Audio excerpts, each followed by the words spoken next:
નમસ્કાર મિત્રો, સ્વાગત છે તમારું અમારી યુટ્યુબ ચેનલમાં। આજે આપણે જવાના છીએ મીનાવાડામાં બિરાજમાન માં દશામાના દર્શને। તો આજના વિડીયોમાં તમને સંપૂર્ણ માહિતી પણ આપીશું, તો વિડીયો એન્ડ સુધી જરૂર જોજો। મીનાવાડા ગુજરાતના ખેડા જિલ્લાના મહુધા તાલુકામાં આવેલ છે। મીનાવાડા જવા માટે તમારે પહેલા બાનેર ચોકડી આવવું પડશે। બાનેર ચોકડીથી મીનાવાડા 5 થી 6 કિલોમીટર અંતરે આવેલ છે। જો તમે તમારું પર્સનલ વાહન લઈને નથી આવતા તો બાનેર ચોકડીથી તમને મીનાવાડા જવા માટે રિક્ષા પણ મળી જશે। મીનાવાડા ડાકોરથી 26 કિલોમીટર ને ફાગવેલથી 33 કિલોમીટરના અંતરે આવેલ છે અને તેની નજીક મહોર નદી વહે છે, જેનો ઇતિહાસ પણ ખૂબ જ રસપ્રદ છે। તો આપણે પહોંચી ગયા છે મીનાવાડામાં। અહીંયા તમને ઘણા બધા પાર્કિંગ જોવા મળશે। પાર્કિંગનો અહીંયા કોઈ પણ ચાર્જ નથી, બસ તમારે પ્રસાદ લેવાની રહેશે। અહીંયા તમને ઘણી બધી દુકાનો જોવા મળશે, જ્યાં તમને પૂજા સામગ્રી, નારિયેળ, ફૂલહાર અને પ્રસાદ તેમજ ઘર વપરાશ તથા રમતગમતના સાધનો તમને અહીંયાથી મળી જશે। આ છે મંદિરે જવાનો મુખ્ય પ્રવેશ દ્વાર, તમે જોઈ શકો છો ને અત્યારે ઘણી બધી ભીડ છે। મીનાવાડાનું અત્યારનું આ ગામ લગભગ 700 વર્ષો પહેલા આ ગામ નો હતું, પણ એક મોટું શહેર હતું જેનું નામ મીનળ હતું। વાણિજ્ય વ્યવહાર થતો હતો, પણ એકવાર બાજુની નદીમાં ભયંકર પૂર આવ્યું અને તેમાં આ આખું મીનળ શહેર તણાઈ ગયું। તે સમયે ત્યાં ગામની નદીમાં પથ્થર સ્વરૂપે માં દશામાની મૂર્તિ મળી હતી અને ત્યાર પછી આ ગામનું નામ મીનાવાડા પાડવામાં આવ્યું હતું, એવી લોકવાયકા છે। અને મિત્રો, ત્યારબાદ સમય વીતતો ગયો ને વાત હતી 1995 ની। મીનાવાડાની પાવન ધરતી પર લગભગ 5 થી 7 વર્ષના દીકરી બા શારદાબાને દશામાં પરચો આપ્યો હતો અને આ વાતની ચર્ચા ચારે બાજુ ફેલાઈ ગઈ હતી અને આ ઘટનાને લગભગ આજથી 30 વર્ષ ઉપર વીતી ગયા છે। તો મિત્રો, આ સમગ્ર ઘટનાની વાત કરીએ તો શારદાબાના પિતા મણિભાઈ દશામાના ખૂબ જ મોટા ભક્ત હતા। તેમના પત્ની હતા સવિતાબેન।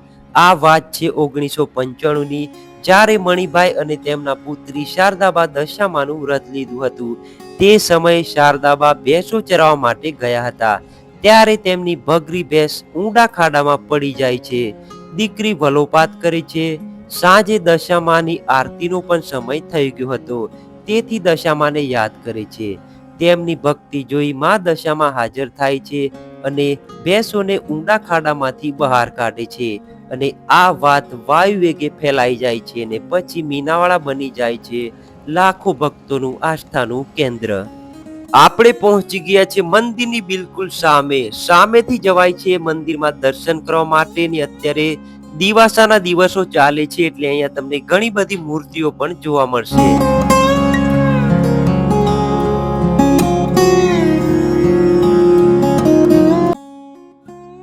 તો ફાઇનલી આપણે પહોંચી ગયા છે મીનાવાડા મંદિરે। મંદિરમાં વિડીયો બનાવવો એલાવ નથી, એટલે આપણે વિડીયો નથી બનાવ્યો।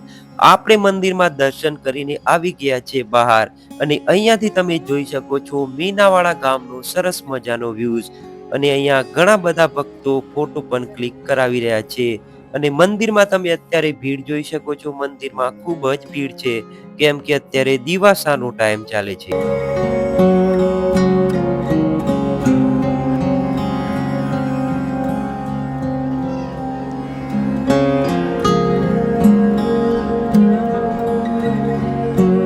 મંદિરમાં દર્શન કર્યા પછી આપણે ભોજનની વાત કરીએ તો મંદિરમાં દર્શન કરીને તમે નીચેની તરફ આવશો એટલે અહીંયા તમને જય દશામાં ભોજનાલય જોવા મળશે, જ્યાં તમે 40 રૂપિયામાં અનલિમિટેડ ભોજન કરી શકો છો।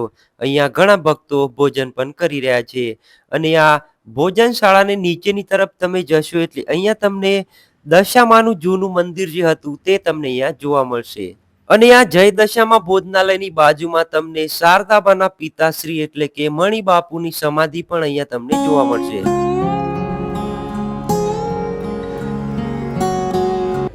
અને મિત્રો, આ ભોજનાલયની બહાર આવશો એટલે અહીંયા તમને ઘણી બધી ભેંસો જોવા મળશે।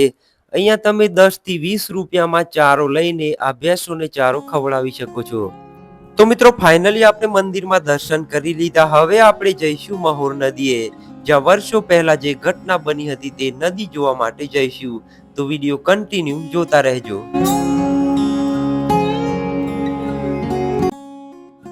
તો મિત્રો અત્યારે દિવાસાના દિવસો ચાલે છે, એટલે કે દશામાના વ્રતના દિવસો ચાલે છે. તો ઘણા ભક્તોએ મૂર્તિઓ પણ લીધી છે. તમે જોઈ શકો છો વિશાળકાય મૂર્તિ લીધી છે.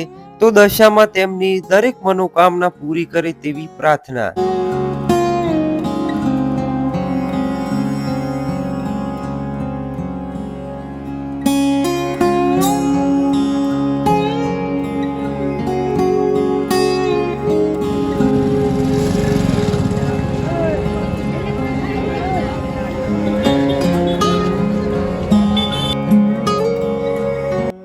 મંદિરમાં દર્શન કરીને હવે આપણે આવી ગયા છીએ આપણે જ્યાં બાઇક પાર્ક કરી હતી તે જગ્યાએ.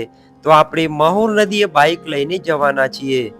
જો તમે તમારું પર્સનલ વાહન લઈને આવો છો તો તમે મહોર નદી સુધી તમારું વાહન આરામથી લઈ જઈ શકો છો. તો મિત્રો ફાઇનલી આપણે હવે મીનાવાળા મંદિરમાં દર્શન કરીને નીકળી ગયા છીએ મહોર નદીએ જવા માટે.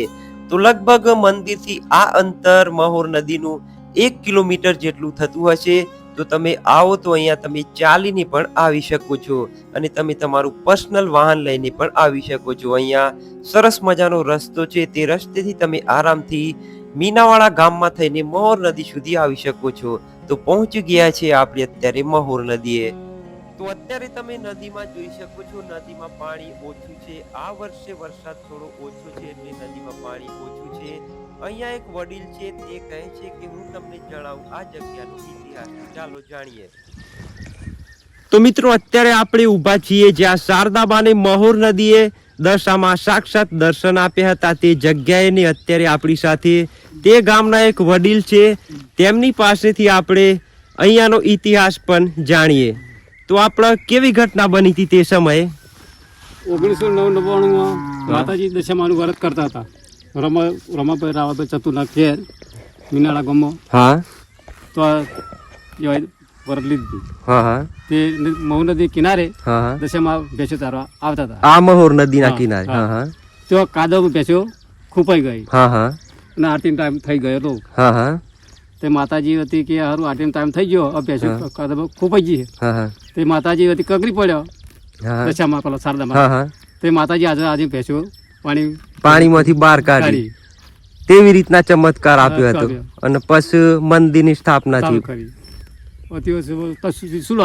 ઓટોમેટિક આરતી થઈ માતાજી.